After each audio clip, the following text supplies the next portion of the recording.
to football season and mere hours away from kickoff of the 2022 season with the Bills and the Rams. Two stellar defenses. So, of course, defense wins fantasy with Seth Berger is jacked about this game. I'm not going to lie, I'd like to see some good points being scored by some interceptions and some sack fumbles. But who am I kidding? Two great teams, two juggernauts, could be a Super Bowl first time around this year, but we'll have to wait and see. Are the Bills really as good as everybody thinks they are? And why is everybody so down on the Rams coming off their Super Bowl victory? What is it? 2.5-point underdogs at home after a Super Bowl? That kind of hurts a little bit. But enough about the game. We'll get to that in due time. The key is that we have Week 1 predictions coming up. But before that, we have had some big news. You know, I had my iceberg intuitions.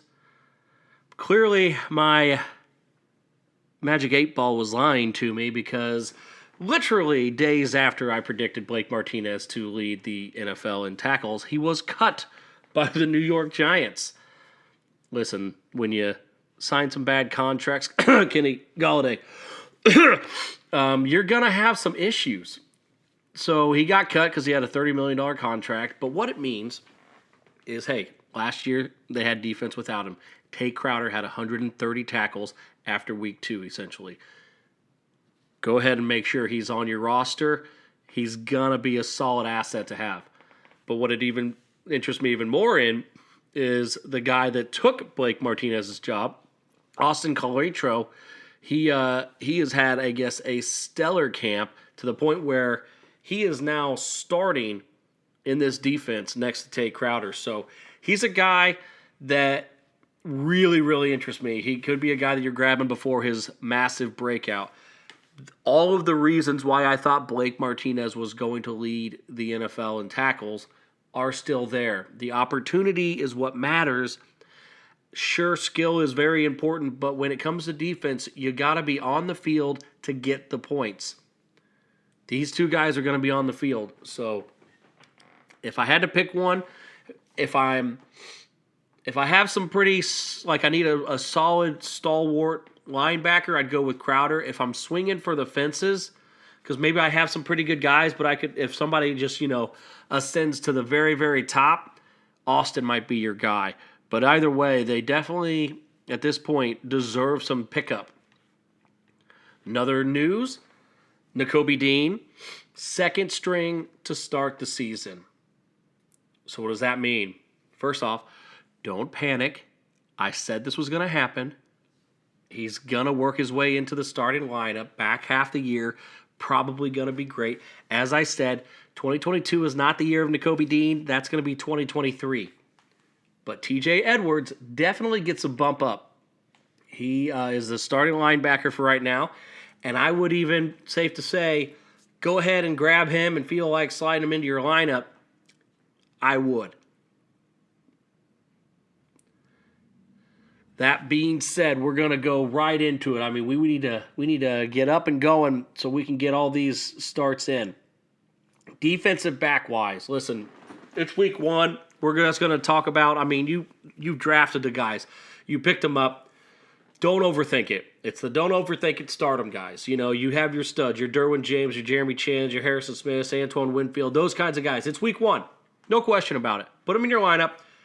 Let it ride. You drafted them for this purpose. There's no reason that you would change your mind at this point in time. That being said, guys that I do like this week outside of those kind of obvious stud guys. Kyle Hamilton for the Ravens. Probably should be in the just start 'em players, but he's a rookie. It's his first start. So I'm not going to give him that automatic, you're a stud kind of situation. But man, what a game it is for his first start against the Jets Flacco-led Jets. Oh boy, this should be great. The good thing, though, is with Flacco is that, he is willing to air it out with whatever's left of his arm. So he'll throw the ball down the field. He's a little bit more, seasoned veteran. Probably won't make the interception mistakes per se as we love to see Zach Wilson make. But short over the middle, coming up, Hamilton has all the opportunities to get a lot of tackles. And the one thing I really want to stress for you guys out there is to watch for where Kyle Hamilton is playing on passing downs and nickel formations. If he drops into inside linebacker or just into a linebacker spot, this dude's going to have a great year. If they are using him as their passing down linebacker, this guy is in for a whole lot of fantasy points.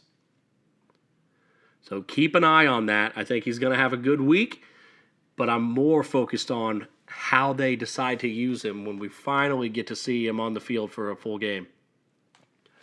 Next up is Jaron Kearse, Cowboys. Big thing with him is Kearse last year lined up in the box or in slot 77% of the time. And he was great at it. He forced Dallas to keep Donovan Wilson deep in the free safety role, and then he was locked into the stronger role now this offseason when they decided to re-sign Malik Hooker to play that deep safety. Malik Hooker is never going to come up and play run defense. He's a center fielder safety, so that even more tells me that Kearse is going to be playing that up on the line of scrimmage role. So expect some solid tackle numbers with him against the Bucs this week. Bucs like throwing it short. They're going to run it with Fournette. He's going to have the opportunities to be successful. Another player that I like out of the defensive back area is Andre Cisco for the Jaguars. He's playing safety against Carson Wentz-led Commanders' offense. That's all I got. That's all I need. End to take. So let's talk about some guys that I'm a little bit nervous about this week. Lewis Seen popped up on the injury report today, safety, and he's a rookie at this point. Probably going to pump the brakes a little bit.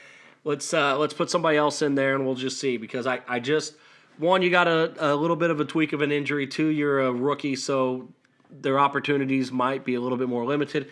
If you're slow to react and you're slow on the field, they're not going to keep him out there and have him be a liability. So we'll just go ahead and we'll hold back a week and see what happens.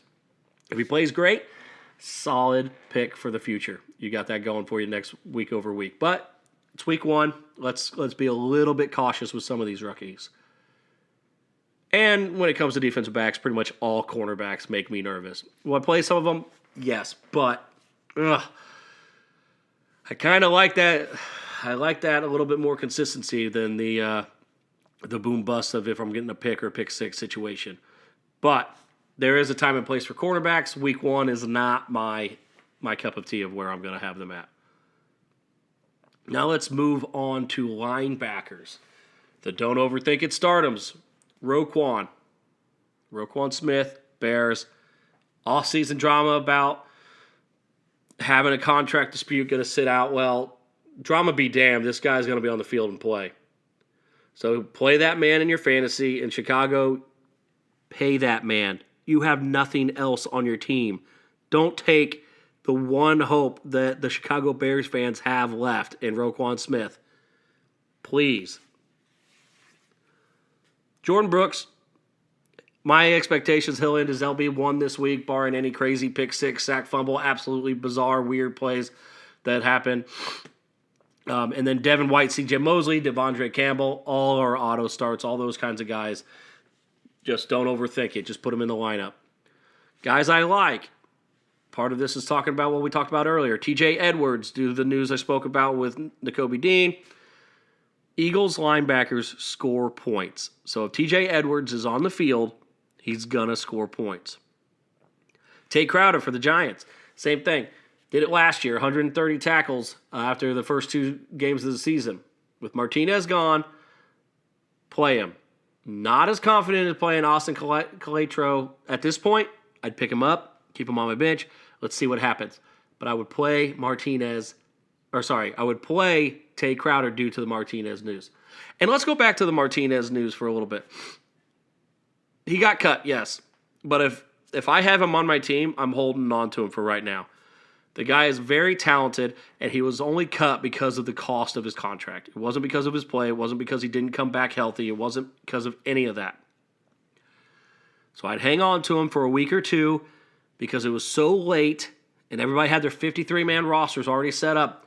Week 1, somebody gets hurt. Guess who they're going to call? Not the Ghostbusters. They're going to call Blake Martinez. So just hang tight with that guy. Don't over-exaggerate or over-commit. If you have to cut him because of roster constraints, fine. But in my opinion, his talent is worth just holding on for a couple weeks and see what happens. Back to some other players that I like this week. Dre Greenlaw, he's back for the 49ers, and I expect a big game from him this week. Cody Barton, Seattle, taking over the Bobby Wagner role in Seattle. Should be in store for a boatload of tackles against the Denver Broncos. And we'll really see if he's going to take over that same position and play it the same way that Bobby did. I don't think he's going to be at the level that Bobby Wagner played it at. But hell, if he's going to get 1,100 attempts or snaps, he's going to get tackles, opportunity. Now, the guys that I'm nervous about.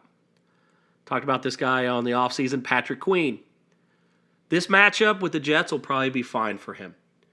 But same thing with Kyle Hamilton. Monitor his usage. I just have this gut feeling that he might be coming off the field in nickel formations and Kyle Hamilton taking his spot in the defense. And if that happens, I'm moving Patrick Queen for anything I can get it. The other guy I'm really nervous about, Shaq Leonard. Stud player, but no preseason, had a back injury for all of it. And with them playing the Houston Texans, if things get a little out of hand, they're probably going to limit his reps. Once again, easing him back in.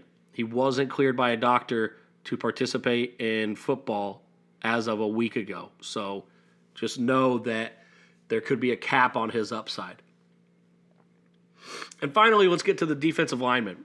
Don't overthink them, start them. The Bosa boys, Myles Garrett, Aaron Donald, Trey Hendrickson, all should have great outings. But some guys that I like, Cameron Jordan for the Saints. He's playing the Falcons. Yeah, he's an older defensive lineman, but he's still got juice. He'll be probably undervalued all year long.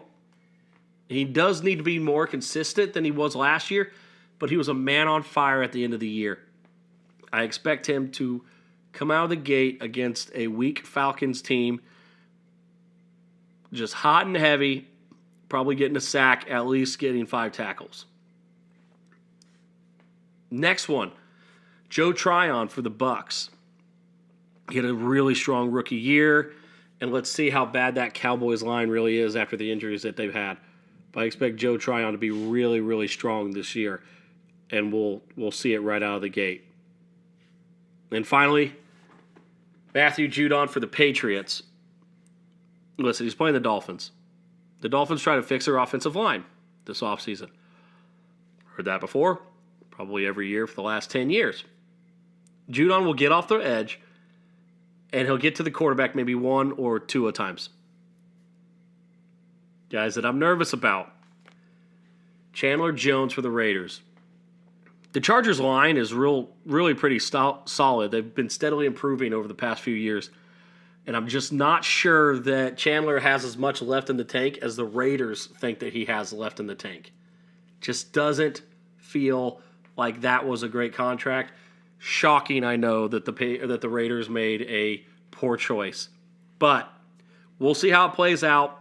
I am not comfortable with Chandler Jones this week. Another one that I'm nervous about. Randy Gregory for the Broncos. Signed a big deal this offseason. Great matchup against Seattle. But Randy Gregory has never been a sack artist.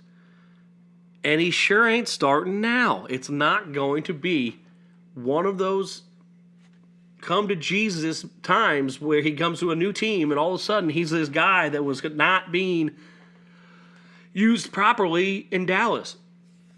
Dallas has had really great pass rushers. And if Gregory's not capable of doing it there, I don't think he's going to be successful in that role in Denver. Don't get me wrong, he'll probably be good for the team, but he's not going to be good as a sack artist, a.k.a. a fantasy football player for IDP leagues. So those are my start sits. Well, you can call them that, but it's more, don't overthink it and nervous about. The key is it's finally time where rubber meets the road. We're here. We've made it. It's time to play football. Start the guys you drafted. Trust your gut. Feel good about it. And remember, it's all for fun, especially when you win. And don't let it beat you up if you lose week 1. We're here all season for you. The Fantasy Holics got you, okay? Still got the flex. We've got Dynasty or Fat Boys Dynasty podcast, IDP. We've been answering start-sit questions like mad crazy for the last few days. Feel free to reach out to us on Facebook at Fantasy Holics. You can direct message us, reach out to us in the comments. But the fact of the matter is that it's here. It's time for football. And don't forget that defense wins fantasy. We will see you next week.